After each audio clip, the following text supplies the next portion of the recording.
let's jump into your basketball career. Oh. Put it up, Mr. Hoskins. Who is this young man from Northeastern Junior College? Call it a career. In Sterling, Colorado. Whoa! Who is number 44 in your program? Yo, look at those socks. Number 1 in your heart. Well, the socks meet the shorts. Look at I gotta those be honest socks. with you. I don't know what's going on with the knee highs. Wow. What are we looking at, Steve Howey? What do we have here? We're looking at a dude who wore 44. Huh.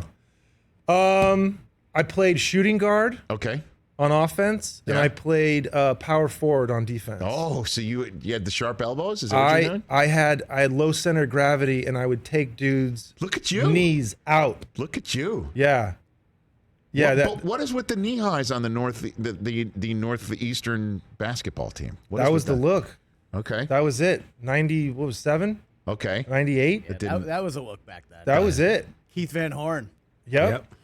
It was all. It was. Were you the Keith Van Horn of this team, Steve Howey? I wouldn't call it. No. So no, I was not. What's the most you've ever scored in a game? When did you give me the one time where Steve Howey took things over, and lit up the scoreboard? Well, yeah, I started when I was a freshman in high school. Okay. And so I was like really, it was like my dad was freaked out that I wasn't going to go to college, and he was like, I liked basketball, and he's like, you're going to get a scholarship. And I was like, okay. So he put me in all these things, moved in my senior year, went to this junior college, had aspirations to go to another university after the 2 years. Yes. And I just couldn't do it anymore. I worked out so much. Myoplex just came out, this protein powder. No. I was trying, and there was a dude on my team named Fat Man, Devon Ford, and he was anything but. He was an Adonis. He had an 8-pack, 8 Twizzlers. That's it. He would dunk in socks.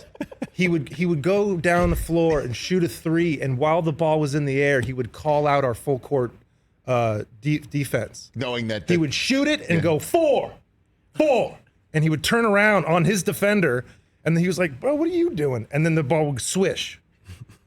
He just couldn't hold a number 2 pencil to save his life.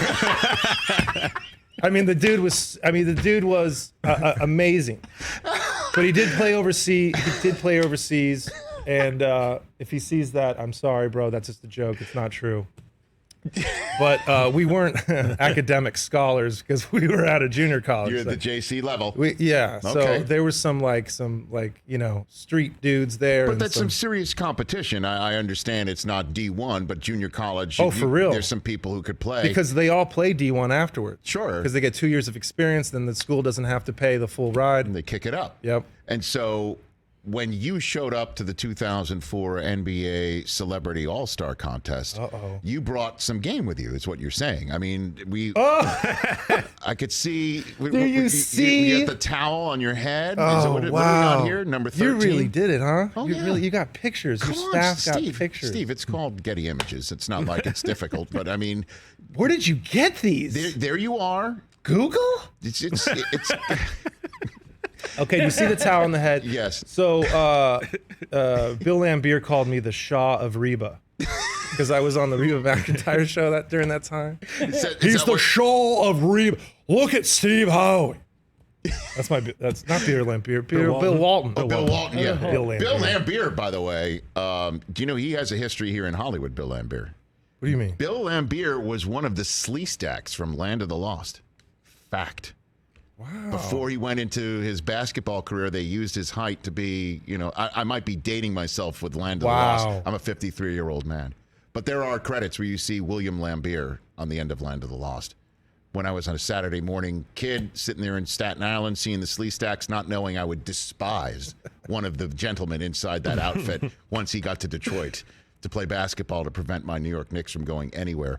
But that said, you showed up at the All-Star game. Bill Walton was calling you the Shaw of Reba. Yeah. Now it makes sense that it's Walton instead of Lambier. But Ashton Kutcher was your coach. Is that what I'm to understand? For the day. For the day. He just. What was it like playing in this All-Star game in 2004 in Los Angeles? He didn't have the care to put on a uniform. Yeah, he had not the love of basketball. This. Look at that. He's wearing. Yeah, man, look at that. Frankie Muniz, Bill Bellamy in the house. Look at you and Michael Rappaport right next to him. Is that Shaggy? Yes, it is. Wow. It is Shaggy. What about Kevin That's Hart? Sean Paul. There's Kevin Hart right there. Sean Paul? I think that's Sean Paul. Is it? I can't tell. I have horrible eyes. In front of Richard Jefferson. Yeah. Yeah, next to Mark McGrath. Richard Jefferson. And there's Kevin Hart. So you played hoops with Kevin? Did you Kevin. Yeah, Kevin. I was sitting on a couch of his, and this was 18 years ago.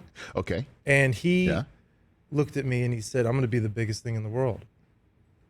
And I was like, "All right, man, whatever." And then our lives just went, and like, yeah, we played Kevin, Snoop, who I was just in a movie in, Day Shift, at the NBA E League. That was good times. We played at Crossroads High School every Sunday. Brian McKnight would light me up. Brian McKnight, the R&B singer? He's mean. What do you mean? Oh, he's mean. That dude's ruthless. He would just talk. Can I cuss? Probably not. He would just talk mad smack. Brian McKnight. Yeah. And he Okay. would just like dart a 3 in your eye. And then curse you out while doing it. No, he would just quietly smooth it. I liked it kind of. Because he's smooth and he had game. And but I had like, I'm way more comfortable as an actor than I ever was as a hooper. Okay. My ego, because my body couldn't do what my mind and soul wanted. Look at you. And so now that I'm an actor, we are all as one. By the way, which is the most Bill Walton thing I think anyone can say. He's the greatest. If we had just written down what you just said and have him read it, the mind and the body couldn't do what my heart was saying, and then I became an actor, and so now good. it's all one. That's so good. He's the best. He's still doing it. Do you watch? I don't know. Every now and then on the NBA League Pass, Walton does his version of the Manning cast on football. Him and Jason Benetti are doing like he just sits there. And the game's coming down to the last second, and you see the game on the right, and he's sitting there just talking about Mount Kilimanjaro is one of the most beautiful mountains to climb. As somebody's like shooting a 3 to try and win a game at the buzzer. Look, if you can do a show while on acid, it's commendable. I mean, I think that we should like praise this man and give him his flowers because he's on ayahuasca and doing a show at the same time. Ayahuasca was a guy who used to shoot an incredible hook shot. Catch the Rich Eisen Show every single day on the Roku channel, 12 to 3 Eastern, for free.